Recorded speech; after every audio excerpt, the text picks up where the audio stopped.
अरे बता मेरे 1.5 वर्ष के बालक तो 5 हाथ की बहू मेरी कहाँ के आ गई? अरे बता जो है जुल्म कर रही है, बता कहाँ कह रही है? नारद जी बोले हाँ मैया गे लक्ष्मी सती है ब्रह्मांड तुम्हारे पति हैं? हाँ तो जाओ अपने अपने पति पालने में से उठा लो। लक्ष्मी गई, तीनों की शकल सूरत बिल्कुल एक जैसी, हाथ करे आगे को पैर पीछे को हट गई लक्ष्मी के। अगर आज मैंने किसी परपुरुष को हाथ पकड़ लिया तो दुनिया में अपयश हो जाएगा कि लक्ष्मी जैसी ने पराये पुरुष को हाथ पकड़ा। पीछे हट गई, नहीं मैया हमारे जैसे पति है ऐसे करके एक देवताओं की नारी इस कार्य को न कर सकें और एक भारत की नारी ने वो कार्य करके दिखाया। हाँ?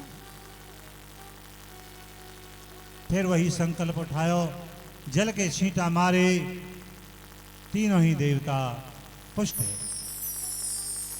धन्य मां, आप जैसी नारियों ने भारत की भूमि को पावन कर दिया, पवित्र कर दिया। इसीलिए यहां भगवान जन्म लेकर आते हैं और बार बार लीला किया करते हैं, लालायत रहते हैं। क्यों कि ऐसी पावन भूमि हमारी भारत की देवियों ने बनाई है। भौगोलिक परिस्थिति ऐसी बना दी यहाँ की कि यहाँ भगवान भी लीला करने के लिए लालायत रहते हैं। आज तक जो भी अवतार हुए सब भारत की भूमि पर हुए, विदेश में कोई अवतार नहीं हुआ। विदेश में कोई अवतार नहीं हुआ, जो भी अवतार हुए भारत की भूमि पर हुए। और होने वाला, आगे होने वाला भी अवतार भारत की भूमि पर ही होगा। हम कितने भाग्यशाली हैं, हम कितने बड़भागी हैं जो ऐसी ऋषियों की भूमि पर हमको जन्म मिला है? ऐसी पावन भूमि पर हमको जन्म मिला और ये पावन भूमि बनाई हमारी भारत की नारी ने। यहाँ डाल डाल और पात पात पे सोने की चिड़िया करती हैं बसेरा, ये भारत देश है मेरा, ये भारत देश है। ये सोने की चिड़िया कहाँ है, क्या है? यहाँ के ऋषि मुनि विद्वान ही सोने की चिड़िया, जो कि हमारी भारत की नारियों ने उनको जन्म दिया।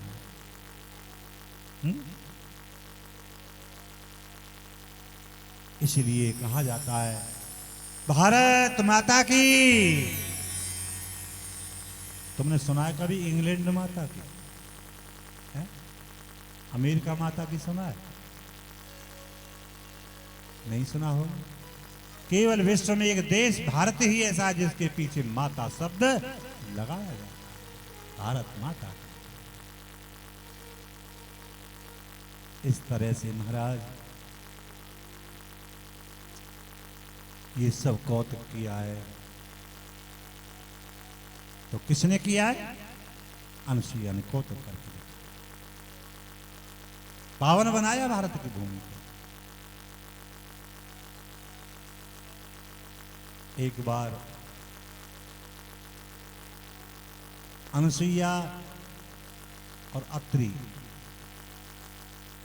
अत्रि अनुसुईया के आश्रम में पहुंचे थे। कौन? हाँ? राम लक्ष्मण सीता वनवास में जब गए, बड़ा आदर किए, दंडवत प्रणाम की महाराज। लक्ष्मण राम लक्ष्मण सीता ने, महाराज अत्रि जी ने उनको फलाहार कराया। वहाँ के बाद में राम जी बोले, देवी सीते, भारत की नारी अनुसुईया बड़ी उत्तम पतिव्रता है, आप जाओ और मैया अनुसुईया से कुछ नारी धर्म के उपदेश सुन के आओ। सीता चल रही, मैया अनुसुईया की कुटिया में पहुंची, माँ को दंडवत प्रणाम की, हाथ जोड़ के अधिकारिणी बन के सीता बैठ गई और कहने लगी, माँ मुझे नारी धर्म के कुछ उपदेश दी। अनुसुईया बोली, बेटी मैं तुझे नारी धर्म के क्या उपदेश दूंगी बिटिया?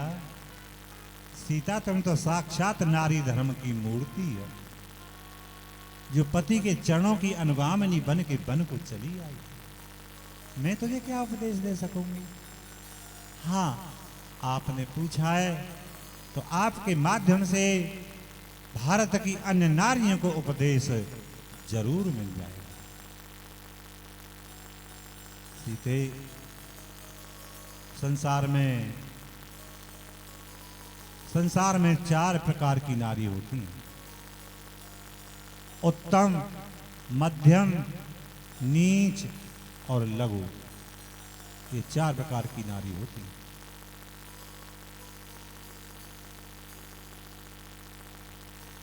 उत्तम के आस बस मन माही, उत्तम के अस बस मन माही, सपने हुआन पुरुष जगनाही। उत्तम के अस बस मन माही, सपने हुआन पुरुष जगनाही। माध्यम पर पते देख कैसे, माध्यम पर पते देख कैसे, भ्राता पिता पुत्र निज जैसे। माध्यम माध्यम पर पते देख कैसे, भ्राता पिता पुत्र निज जैसे। उत्तम के आशा बस मन माही, उत्तम के अस बस मन माही, सपने हुआन पुरुष जगनाही। उत्तम के ये 4 प्रकार की नारी बताई गई है।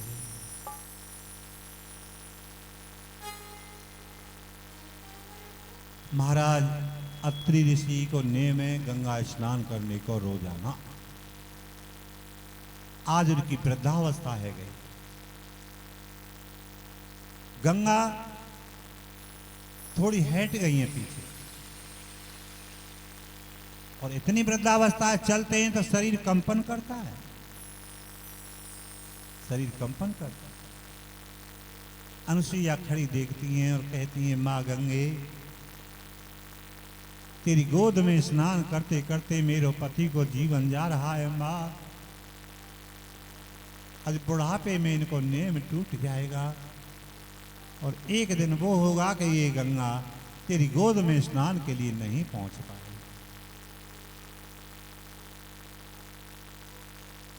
अगर मेरे आश्रम के निकट होकर के बहवे लग जाओ तो मेरे पति को नेम पूरा होता रहे। अनुसुईया की प्रार्थना पर गंगा में से एक धारा फूटी जो अत्रि अनुसुईया के आश्रम के निकट होकर के बहवे लगी, जो कि मंदाकिनी के नाम से कहलाई। मंदाकिनी के नाम से कहलाई। प्रकृति के नेम को भी बदल दिया है अनुसुईया। इस तरह से महाराज ये अनुसुईया चरित्र आपके सामने रहा। अब आपके सामने आता है मनु महाराज की 5 संतानों में से अब तीसरी संतान का चरित्र है, सती चरित्र। एक बार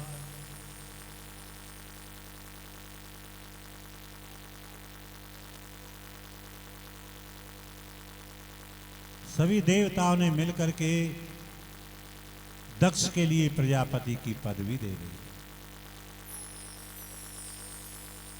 और जब प्रजापति की पदवी दे दी उनको, तो सभा एकत्रित की जाती है जी स्वागत समारोह के लिए। पदवी मिली है ना, हाँ, तो सभा एकत्रित की जाती है। उस सभा में सभी आए हुए ब्रह्मा विष्णु महेश इंद्रादिक देवता सब विराजमान, लेकिन सभा के सभापति नहीं आए। सभा के सभापति कौन है? दक्ष महाराज। अब बता, बिना अध्यक्ष के सभा की शुरुआत हो सकती है? विदाउट स्पीकर के सभा की शुरुआत हो जाएगी? नहीं होगी। सब बैठे इंतजार कर रहे हैं। शंकर भगवान बोले व्यर्थ में समय जा रहा है, न जाने महाराज तो कब आएंगे। और महाराज वो अपने इष्ट को ध्यान करने लग गए और ध्यान करते करते समाधि लग गई है। जब समाधि लग गई तो समाधि में देह का भान तो रहता नहीं। उसी समय पर महाराज और दक्ष आए, सब देवता उनके स्वागत में खड़े हो जाते हैं। अध्यक्ष के पीछे हैं, स्पीकर के स्वागत में खड़े हो गए सब, लेकिन शंकर भगवान खड़े नहीं हुए। क्यों? उन्हें शरीर को भान नहीं। वही समय बड़बड़ाना शुरू कर दिया, अरे ऐसे असभ्य लोगों की समाज में आवश्यकता ही क्या है, जो समाज की मर्यादा ही नहीं जानते, ऐसे धूर्त लोगों की यहाँ क्या आवश्यकता है। वही समय बड़बाते हुए अपने आसन की ओर गए। तब महाराज देवता एक दूसरे की ओर देख रहे हैं और विचार करते हैं कि अरे ये असभ्य किसको कह रहे हैं। दक्ष महाराज बोले, देवता एक दूसरे की ओर क्या देख रहे हो? तुम दिखे ना कि बैठे हो घोरी, भूत प्रेतों में रहने वाला है, ये क्या जा रहा है समाज की मर्यादा। और देवता याद रखना, आज के बाद यज्ञ में कहीं भाग शंकर जी को नहीं दिया जाएगा। वहां बैठे नंदीगण कहवे लगे, रे तू क्या बकबक करे, तो जा एक दिन तेरा मोह बकरा को हुई।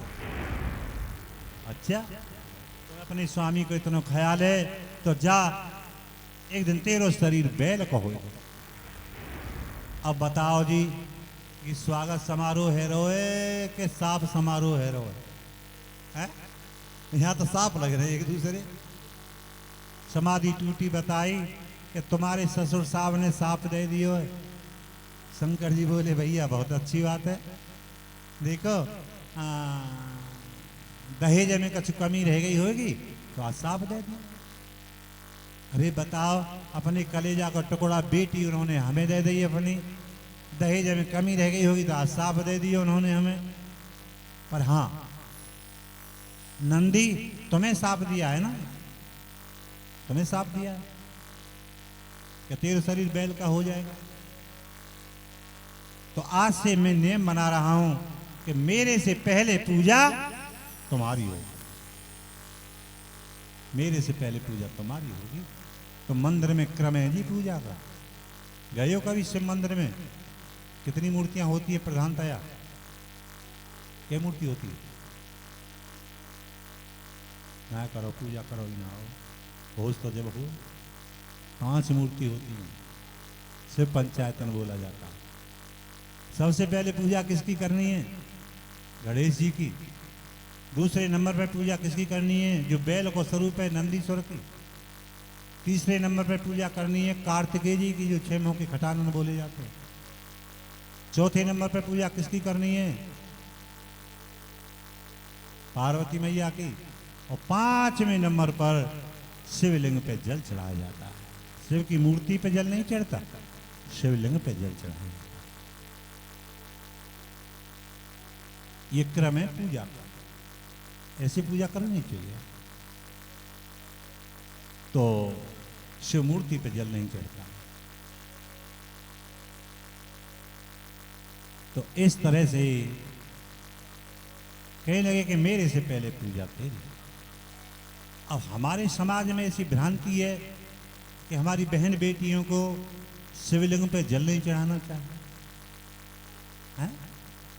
ऐसी भ्रांति आती है मन में, तो ये गलत है आपकी भ्रांति। देखो, लिंग नाम या इंद्री से नहीं है, लिंग नाम इंद्री से नहीं है, लिंग नाम है सूक्ष्म शरीर को, पावन शरीर होता है, पवित्र होता है। तो लिंग, शिवलिंग जो होता है वो शंकर जी को सूक्ष्म शरीर है। कोई भी जल चढ़ा सकता है, कोई बुराई की बात नहीं। इस तरह से।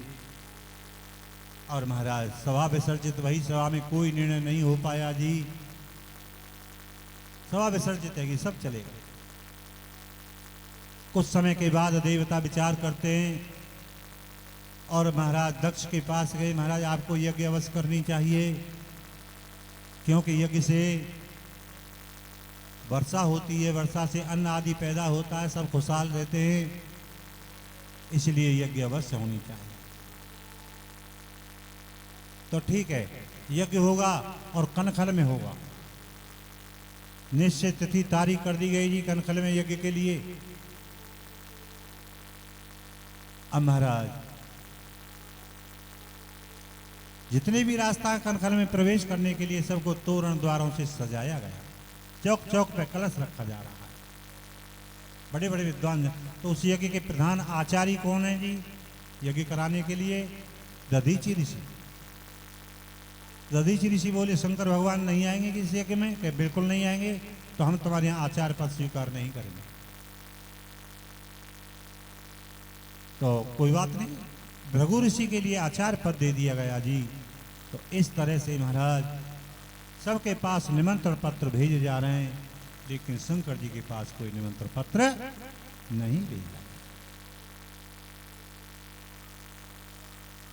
कुछ देवता कहने लगे भाई आपको शंकर जी को बुलवाओ यज्ञ में। कि नहीं, शंकर जी का यहाँ क्या काम है? अरे शंकर जी तो शमशान में रहते हैं। शंकर जी कहाँ रहते? शमशान में। ऐसा कोई है जो शमशान में न रहता हो? हा? कि संसार एक शमशान है। संसार में अपना राष्ट्र, राष्ट्र में अपना प्रांत, प्रांत में अपना जिला, जिला में अपना तहसील शमशान है, तहसील में अपना ब्लॉक, ब्लॉक में अपना गांव शमशान है, और गांव को भी छोड़िए गांव में अपना घर शमशान है। तुम्हारे घर में छोटे कीड़े मकोड़े कितने रोजाना मर जाते हैं जी। क्या आरती सजाकर घर से बाहर ले जाते हैं उन्हें? है? क्या उनमें जीव नहीं है? क्या वो घर शमशान नहीं हुआ? और घर को भी छोड़िए, इस शरीर में रोजाना कितने वायरस प्रकट होते हैं और कितने रोजाना नष्ट हो जाते हैं, तो इस शरीर भी शमशान। शंकर जी शमशान में रहते हैं तो क्या बात है, सभी तो शमशान में। क्या तर्क दिया है, धन्य। शंकर जी को यज्ञ में बुलवाया जाए? नहीं, वो तो मरकट लोचन है। मरकट लोचन का मतलब क्या? बंदर जैसी आंखों वाले। मरकट के बंदर, बंदर जैसी आंखों वाले। बंदर की बड़ी चंचल आंखें होती हैं जी। सहज में बंदर मार नहीं खाता है, दूसरी मंजिल से फेंक देवे तो भी सीध हो जाएगा। है? ऐसे चंचल जीवों पर भगवान शंकर की दृष्टि हुआ करती है, और भक्त का ये मारेंगे चाटा कि बुद्धि को ठिकाने लगा।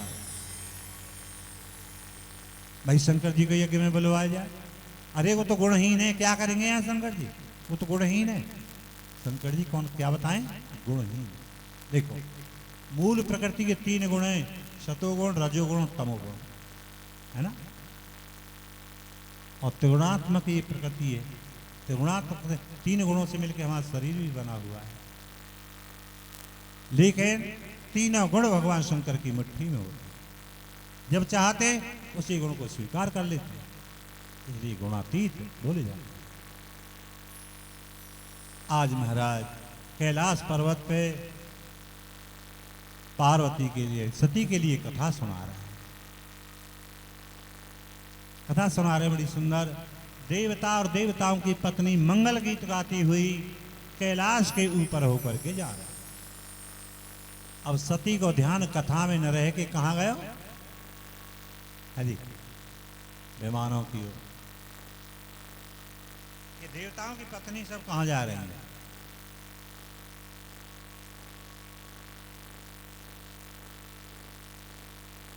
शंकर भगवान बोले देवी की सब यज्ञ में जा रहे हैं, तुम्हारे पिताजी यज्ञ करा रहे हैं। कहाँ? कनखल में। तो आप नहीं चलोगे? नहीं, हम नहीं जाएंगे। हमारे पास कोई निमंत्रण पत्र नहीं है तो देवी हम कैसे जाएं? कि नहीं महाराज ऐसा तो है ही ना सके, मेरे पिताजी ने कार्ड न भेजे हुए।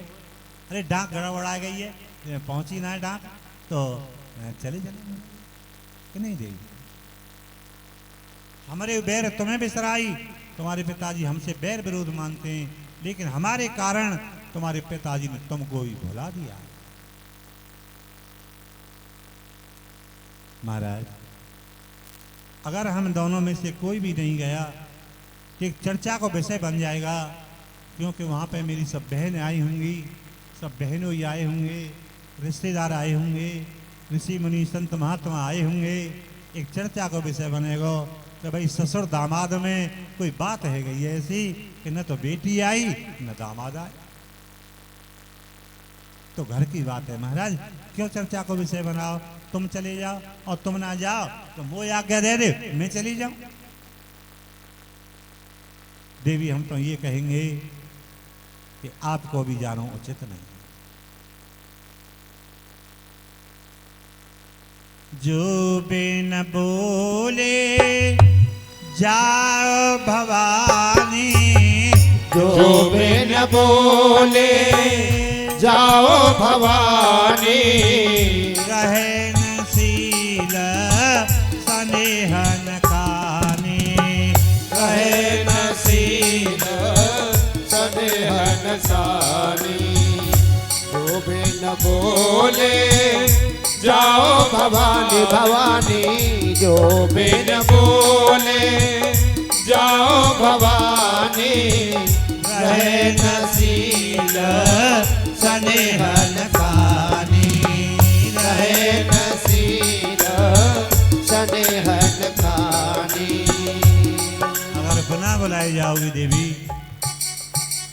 तो कोई आदर सम्मान नहीं मिलेगा, अपमान की झोलियां भर दी जाएंगी आपको।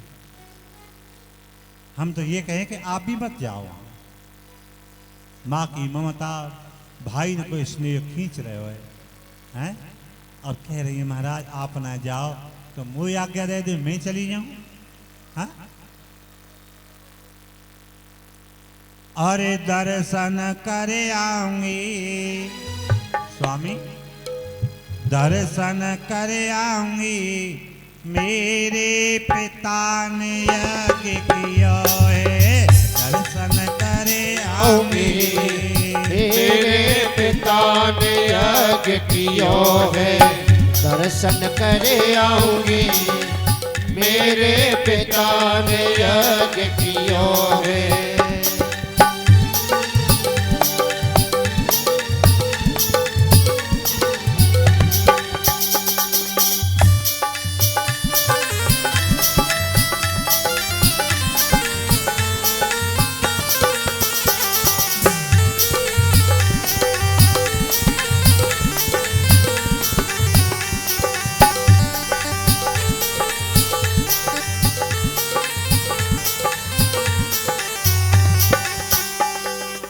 निज घर पर ही यज्ञ हो रही, निज घर पर ही यज्ञ हो रही। खुशी मनायाऊंगी, मेरे पिता ने यज्ञ किया है। खुशी मनाऊंगी, मेरे पिता ने यज्ञ किया है।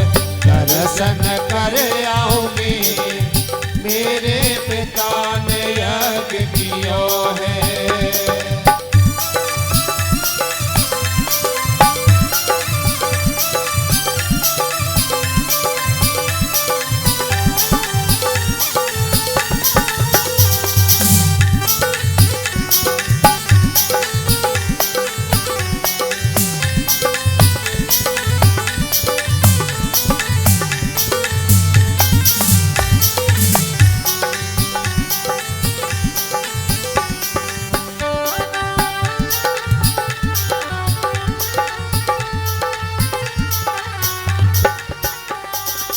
माँ बेटी को संबंध विचित्र है, माँ बेटी को संबंध विचित्र है। माँ बेटी को संबंध विचित्र है। माँ बेटी को संबंध विचित्र है। माँ से बतलाऊंगी, मेरे पिता ने यज्ञ किया है। माँ से बतलाऊंगी, मेरे पिता ने यज्ञ किया है। दर्शन कर आऊंगी, मेरे पिता ने यज्ञ किया है।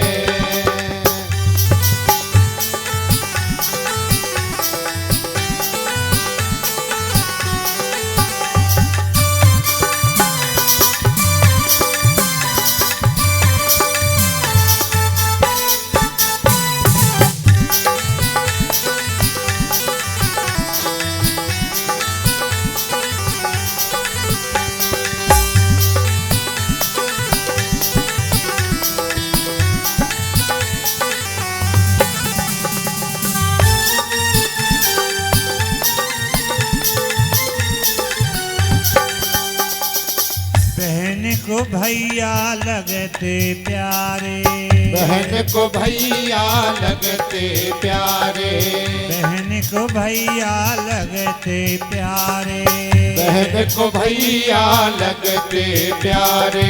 उनसे मिले आंगी मेरे पिता ने यज्ञ कियो है, उनसे मिले आऊंगी मेरे पिता ने यज्ञ कियो है।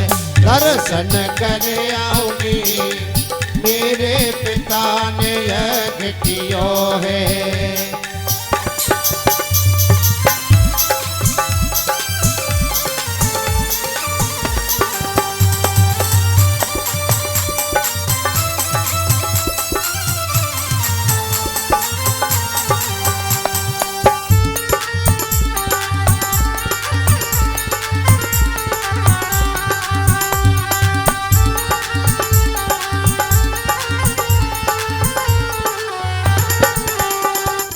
गोवर्धन सब सुने आए होंगे, ब्रह्मानंद सब सुने आए होंगे। तो मैं कैसे रह जाऊंगी मेरे पिता ने यज्ञ किया है, कैसे रह जाऊंगी मेरे पिता ने यज्ञ कियो है। दर्शन कर आऊंगी मेरे पिता ने यज्ञ कियो है। बार बार आग्रह कर रहे हैं, स्वामी मैं चली जाऊं। शंकर जी जाने गए कि अब रोग असाध्य होता जा रहा है। वही समय पे आंख मीच के बैठ गए, तो महाराज फिर मैं जाऊं? नहीं सुन, मौन को मतलब है समर्थन है इनको फिर तो। और सती चल दे, नेत्र खोल के देखे, हाँ जा रही है।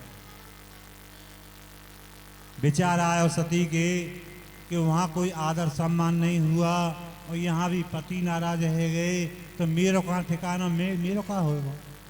ऐसा विचार करके फिर लौट आई। शंकर जी झटपट फिर आंख बंद कर लें। स्वामी फिर मैं जाऊं? नहीं बोले। तो फिर महाराज मैं चली? नहीं बोले। अब सती चल गई, दूर निकल गई, जान गई कि आगे वापस नहीं आएगी। अब वापस नहीं आएगी। तब तो महाराज उसी समय पर और पीछे दो गण बुलाए और उसी समय पर कहने लगे जितने वस्त्र आभूषण हैं सती के सब ले जाओ इकट्ठे करके, सती को पहुंचा के आओ कनखल में। तो कहे देखा बहु जतन बेधे रही न दक्ष कुमार, दिए मुख्य गण संग तव विदा कीन त्रिपुरा। दोनों गण आज सब वस्त्र आभूषण को लेके चल दिए। कहां पहुंचे? कनखल के समीप। और जब कनखल के समीप पहुंचे जी, तो आवाज लगाई दोनों गणों ने पीछे से, मैया, अरे मैया ने, ठहर जा हम भी आमे। सती खड़ी है गई। आप कैसे आए? हैं, बाबा ने भेजे, आपके वस्त्राभूषण लाए। वस्त्राभूषण क्यों भेजे शंकर जी ने संग में? वस्त्राभूषण इसीलिए भेजे, जान लें कि संग लौट के तो आवेगी नहीं सती। अब इनके वस्त्र आभूषण रह गए, इन्हें देख देख के मुझे सती की याद और आयो करेगी। हैं, करवा चौथ पे या साड़ी पहरे करेगी, हैं, रक्षाबंधन पे या साड़ी पहन, तो देख देख के मुझे याद आवेगी, तो मेरे भजन में बाधा पड़ेगी, इसलिए सबको भेज दिया।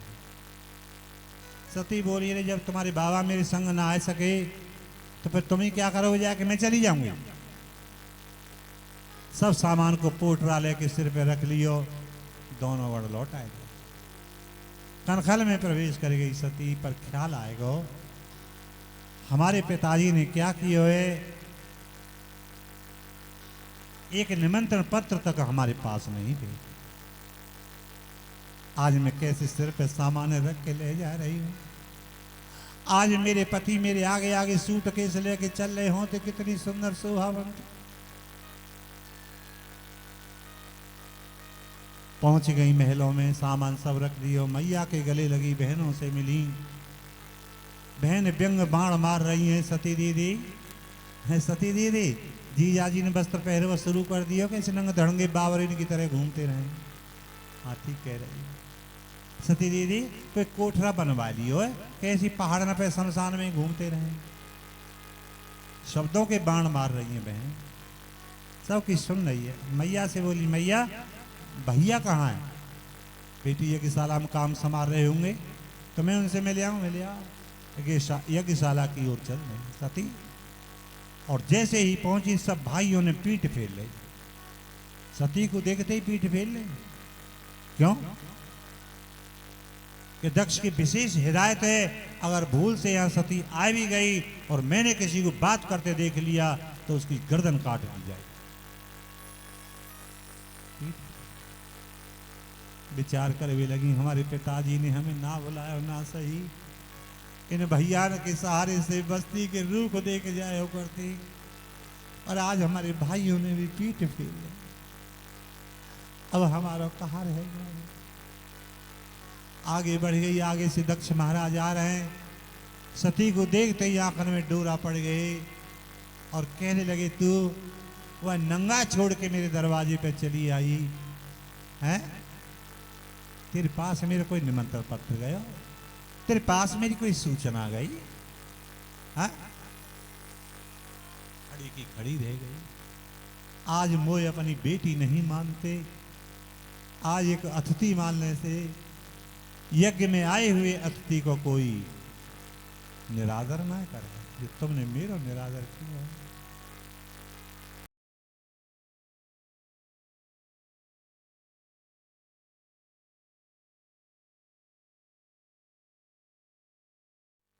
यज्ञशाला में खम्मा पर लिख के टांग रही है कि हमारे यज्ञशाला में जो भी शंकर जी को नाम लेगा उसकी गर्दन कठिन तलवार से काट देगा।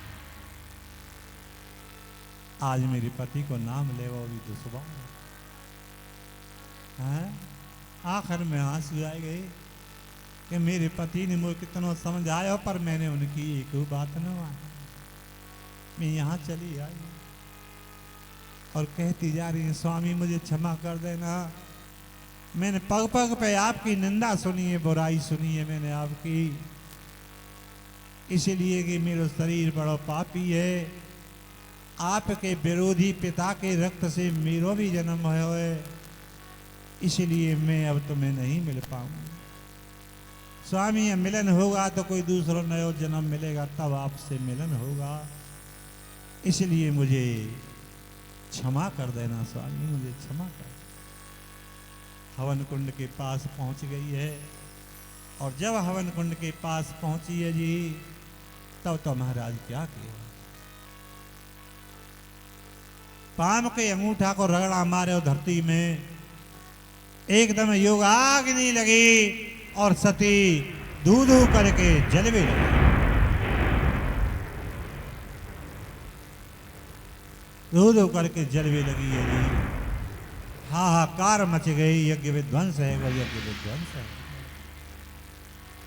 कैलाश पे मालिम पड़ गई, शंकर जी है और शंकर जी कहने लगे, देवी तुम मेरी अपमान को सहन न कर सकी, देवी तुमने अपने प्राणों की आहुति दे दी। सती तुमने ये क्या कर दिया? बड़े दुखी भये। वही समय पे महाराज मारी एक जटा उखाड़ के पृथ्वी पे, जब जटा पृथ्वी पे उखाड़ के मारी तो एक वीरभद्र नाम को गण पैदा हुआ। क्या करूं कि जाओ आप रणथल में सती के साथ में जिसने जैसा व्यवहार किया है वह उसी तरह से दंड दे। वीरभद्र के लिए 10 योजन को तो रथ आया है जी। 10 योजन, 10 योजन को मतलब है 40 कोस के बीच में चलता है रथ, सब हथियारों से लैस। यह वीरभद्र ने अपने शरीर से अपने जैसे करोड़ों गण प्रकट कर दिए और चढ़ाई कर दी है कनखल पे। कनखल पे चढ़ाई की जी, चारों तरफ से घेर लिया। वही समय पे प्रवेश कर गई यज्ञशाला में, खम्बा उखाड़ उखाड़ के फेंक दिए, मारा हवन कुंडों में जल उड़ेल दिया और जो भी सामने आवे एक दूसरे को मारा मार बचा रहे जी। कृतु ऋषि के दांत तोड़ दिए, पूसा के नेत्र फोड़ दिए। महाराज मस्ती में दाढ़ी हिला ला के देखे, नोच नोच के दाढ़ी उखाड़ ली, लुहान कर दिए। और वीरभद्र ने महाराज क्या कि दक्ष को सिर काट दियो और हवन कुंड में झोंक। दुष्टो पाव किए को फल, यज्ञ विध्वंस कर महाराज वीरभद्र चले आए अपने गणों सहित।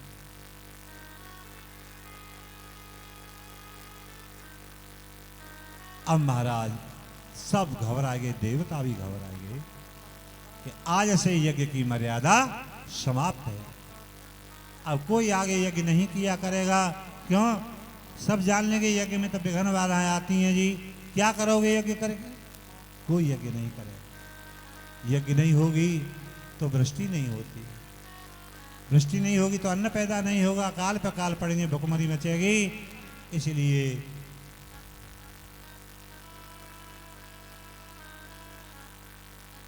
आग्रह करने के लिए पहुंच गए देवता सब।